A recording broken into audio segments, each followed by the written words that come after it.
കല്യാശ്ശേരിയിൽ വയോധികയുടെ vote CPM നേതാവിനെ രേഖപ്പെടുത്താൻ സൗകര്യമൊരുക്കിയത് തിരഞ്ഞെടുപ്പ് ഡ്യൂട്ടിക്ക് നിയോഗിക്കപ്പെട്ട ഉദ്യോഗസ്ഥരെന്ന് കണ്ണൂർ ഡിസിസി പ്രസിഡന്റ് മാർട്ടിൻ ജോർജ്. ജില്ലയിൽ വ്യാപകമായി കള്ളവോട്ട് നടക്കുന്നുവെന്നത് തെളിയിക്കുന്നതാണ് കല്യാശ്ശേരിയിലെ കള്ളവോട്ട് ദൃശ്യങ്ങൾ. കള്ളവോട്ട് തടയാൻ കർശന നടപടി സ്വീകരിക്കണമെന്നും മാർട്ടിൻ ജോർജ് ആവശ്യപ്പെട്ടു. ഐക്യജനാധിപത്യ മുന്നണി തെരഞ്ഞെടുപ്പ് രംഗത്ത് കള്ളവോട്ടിനെ കുറിച്ച് പറഞ്ഞത് ഇപ്പോൾ ഇവിടെ യാഥാർത്ഥ്യമായിരിക്കുകയാണ്. കല്യാശ്ശേരി നിയോജക മണ്ഡലത്തിലെ 164 ബൂത്തിൽ, പാറക്കട ബൂത്തിൽ അവിടെ 85+ വോട്ട് ചെയ്യാൻ വേണ്ടി പോയ സമയത്ത് അവിടെ ദേവി എന്ന് പറയുന്ന 95 വയസ്സുള്ള ആ സ്ത്രീയുടെ വോട്ട് അവിടെ കള്ള വോട്ട് ചെയ്തിരിക്കുന്നതിൻ്റെ ദൃശ്യങ്ങൾ കൃത്യമായി പുറത്തു വന്നിരിക്കുകയാണ്.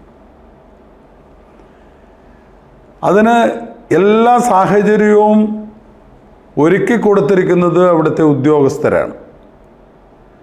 CPMൻ്റെ ബ്രാഞ്ച് കമ്മിറ്റി മെമ്പർ തന്നെ വന്ന് ഗണേശൻ വന്ന് ആ വോട്ട് ചെയ്യുന്നതിൻ്റെ ദൃശ്യം കൃത്യമായി സമൂഹ മാധ്യമങ്ങളിൽ ഇപ്പോൾ നിറഞ്ഞു നിൽക്കുകയാണ്.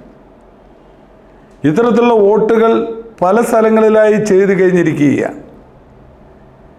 85+ വോട്ട് ചെയ്യാൻ വേണ്ടി പോകുമ്പോൾ കൃത്യമായി എല്ലാ രാഷ്ട്രീയ പാർട്ടികളുടെയും BLAമാരെയും അതുപോലെ തന്നെ ഏജന്റുമാരെയും അറിയിക്കണമെന്ന്, അവരെയും കൂട്ടി പോകണമെന്ന്, അവർക്ക് നിർദ്ദേശം കൊടുക്കണമെന്ന് വ്യവസ്ഥയുള്ളപ്പോഴാണ് CPMൻ്റെ നേതാക്കന്മാരെ കൂട്ടിക്കൊണ്ട് ഇത്തരത്തിലുള്ള ഒരു തെരഞ്ഞെടുപ്പ് പ്രക്രിയയ്ക്ക് ഇവിടെ ഉദ്യോഗസ്ഥർ നിന്നിരിക്കുന്നത് എന്ന് പറയുമ്പോൾ ഇത് തെരഞ്ഞെടുപ്പ് അട്ടിമറിക്കപ്പെടും എന്ന കാര്യത്തിൽ സംശയമില്ല. എന്റെ വിവാഹം എനിക്കൊപ്പം ഫാമിലി കണ്ട സ്വപ്നം. എന്റെ ഇഷ്ടങ്ങൾ എന്റെ ഫാമിലിക്ക് അറിയാം. Family wedding centre.